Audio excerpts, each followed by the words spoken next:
Hey everyone, welcome back tonight. I've got a tale that'll make you think twice about accepting help with your luggage, especially late at night. This one comes from a friend of a friend, someone who swears every word of it is true. So dim the lights, settle in, and prepare to meet the bellhop who died but still works. It all started at the Grand Corvus Hotel. It's one of those places that drips history from every chandelier, ornate old, and rumored to have more than a few skeletons in its closet.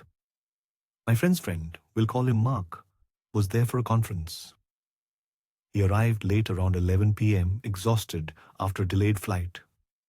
The lobby was eerily quiet, lit only by a few dim lamps.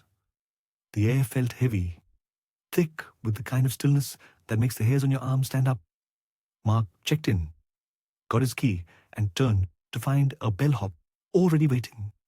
And this bellhop, he was odd, pale, almost translucent skin, eyes that seemed to absorb the light rather than reflect it. And he wore an old-fashioned uniform, like something out of the 1940s, complete with a pillbox hat perched on his head. "Welcome to the Grand Corvus, sir," the bellhop said, his voice raspy like dry leaves skittering across pavement. "Allow me to assist you with your luggage." Mark, too tired to argue or even think straight, just nodded. The bellhop picked up Mark's two heavy bags with surprising ease and started toward the elevators. As they walked, Mark tried to make small talk, but the bellhop remained silent, his gaze fixed straight ahead. It felt like walking next to a statue or maybe an ice sculpture. They reached the elevator, and the bellhop pressed the button. The doors opened with a groan that echoed through the silent lobby. As they rode up to the fifth floor, Mark couldn't shake the feeling of being watched. The bellhop just stood there unnervingly still. Like a video game character waiting for its next command. Finally, they arrived at Mark's room. The bellhop unlocked the door, stepped inside, and placed the bags on the luggage rack. Then he turned to Mark, his eyes seeming to bore into him. "Is there anything else I can assist you with, sir?" he asked, that same raspy voice sending a shiver down Mark's spine. Mark, eager to be rid of this unsettling figure, just shook his head. "No, thank you. This is all." The bellhop nodded once, a slow, deliberate movement, and then turned and glided out of the room, not making a single sound. No footsteps, no rustling of clothes, nothing.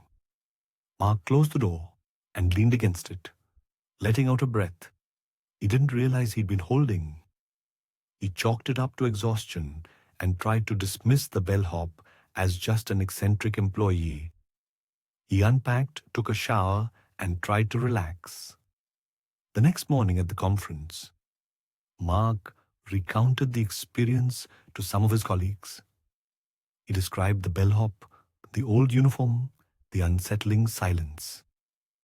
One of his colleagues, a local, went pale. "Did you say he was wearing an old uniform? Like from the 40s? The colleague asked, his voice trembling slightly. Mark nodded. "Yeah, kind of a weird pillbox hat too." The colleague swallowed hard.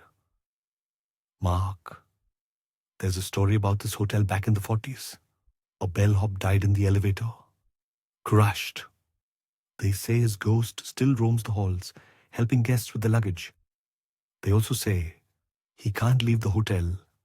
Trapped forever." Mark scoffed, trying to play it cool. "Come on, you can't be serious. Ghosts? That's ridiculous."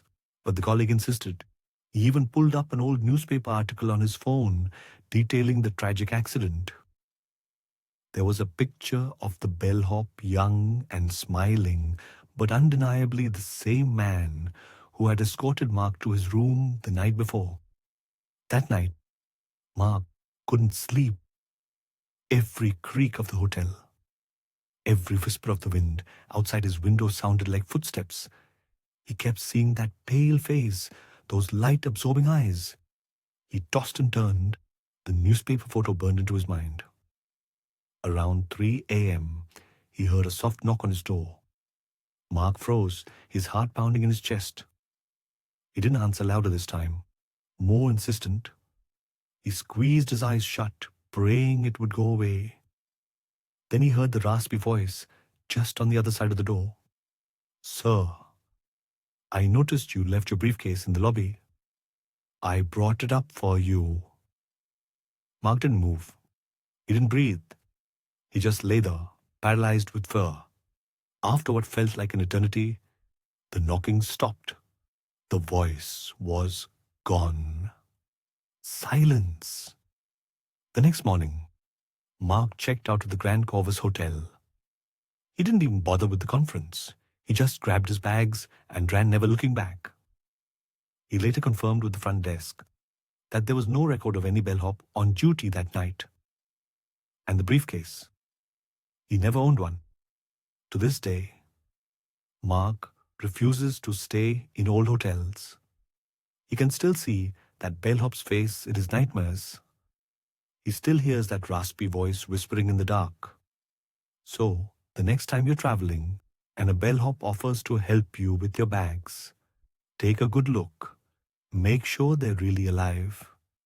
You never know. You might just be dealing with the bellhop who died, but still works. They say he's still there, trapped forever, offering to help guests with their luggage, waiting for someone to acknowledge his existence.